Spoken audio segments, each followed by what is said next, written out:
Merci, Monsieur le Président. Madame la Ministre, Monsieur le rapporteur, chers collègues, ça fait près de 10 ans que nous savons que le transfert automatique des compétences eau et assainissement au profit des intercommunalités était une initiative hasardeuse.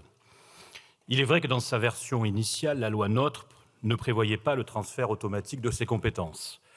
Celui-ci fut permis par des amendements de dernière minute, adoptés sans étude d'impact ni concertation. Si dans certaines situations, le bilan a pu être positif, ce transfert à marche forcée a été accompagné d'incompréhension, de bureaucratie accrue, de hausse des budgets de fonctionnement, d'inadaptation par rapport aux contraintes, aux caractéristiques des communes rurales et d'inadéquation parfois par rapport à la réalité hydrique des territoires. Il s'agit en réalité du grand défaut, du grand tort de la loi NOTRe, qui a voulu imposer le modèle de gestion des métropoles aux territoires ruraux.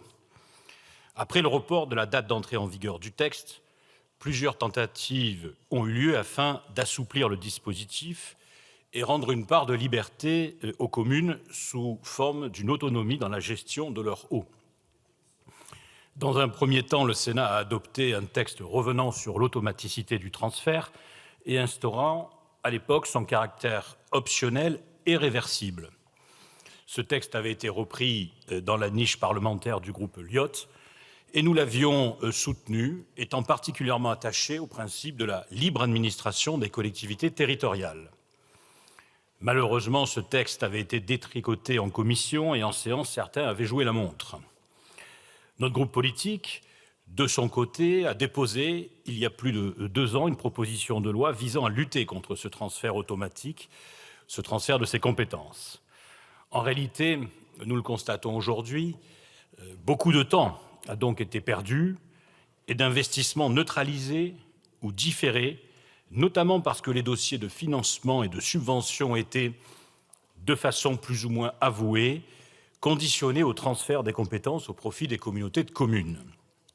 Cette proposition de loi représente donc un assouplissement qui est à notre faveur, car il répond aux demandes légitimes de beaucoup d'élus locaux. C'est aussi une reconnaissance du rôle central des maires, de leur conseil municipal dans la gestion des politiques publiques et dans l'aménagement du territoire. En effet, les maires connaissent et gèrent la ressource depuis des décennies, ils maîtrisent leurs sources, leurs lieux de captage, ils connaissent leurs réseaux, leurs écosystèmes, ils connaissent les besoins de leurs agriculteurs, de leurs entrepreneurs et bien entendu de leur population. Nous considérons que les élus des communes rurales sont les plus à même d'apprécier s'ils doivent transférer ou pas, rester dans une communauté de communes ou reprendre leurs compétences eau et assainissement. Cependant, le texte soumis à notre Assemblée n'aborde pas la possibilité d'un retour en arrière, de la reprise des compétences eau et assainissement qui ont déjà été transférées, parfois sous la pression au financement exercé par l'État et par les agences de l'eau. Nous l'avons constaté en commission, plusieurs propositions ont été faites pour envisager un retour en arrière conditionné.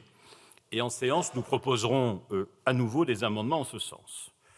En revanche, en commission est intervenu pour la première fois un amendement modifiant le régime des contrôles des installations d'assainissement non collectif et le rendant automatique à chaque vente immobilière. Ce dispositif, à l'origine, n'a pas grand-chose à voir avec le sujet qui nous préoccupe et qui concerne la possibilité des petites communes rurales de transférer. Elles sont près de 5 000 concernées.